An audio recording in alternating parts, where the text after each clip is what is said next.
My name is Miriam, and I work in the Operations Center at the State Department. And I've been in the Foreign Service 6 years. I've served in 2 assignments where I've been an economic officer.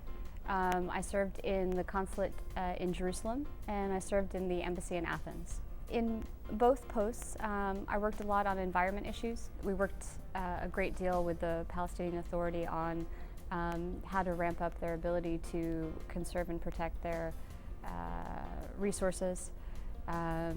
In Athens, I worked a lot on how to change the image of the U.S.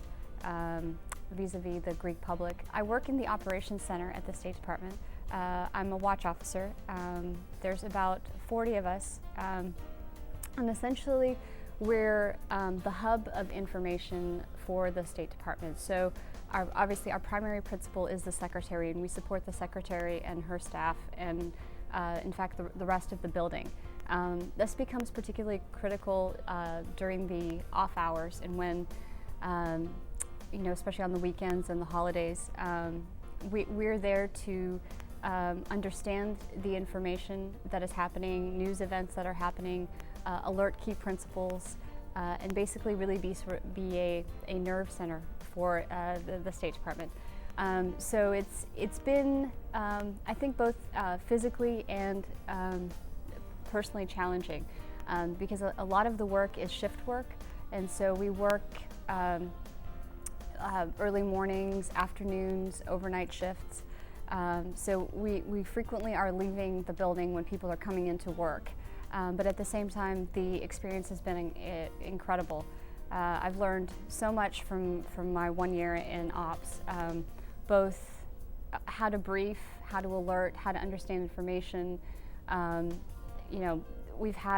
It's only April and we've had a slew of crises already with the Haiti earthquake, obviously the blizzard that paralyzed a lot of the area, and also the earthquake in Chile.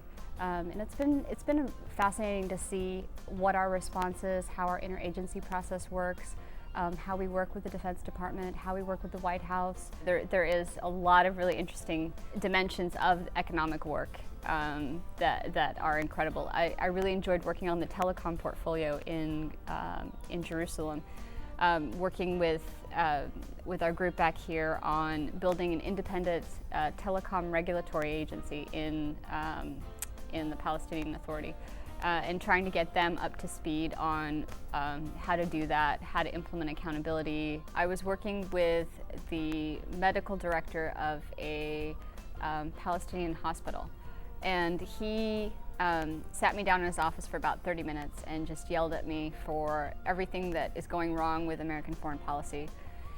And then when he finished, we carried on with the conversation, what his needs were and how we could change things. And I remember at my farewell in Jerusalem, he just came over and hugged me. Although we may or may not always agree with our foreign policy, there is some good that can be done, whether it's on a microscopic level or not. And that person-to-person contact can really change a dynamic.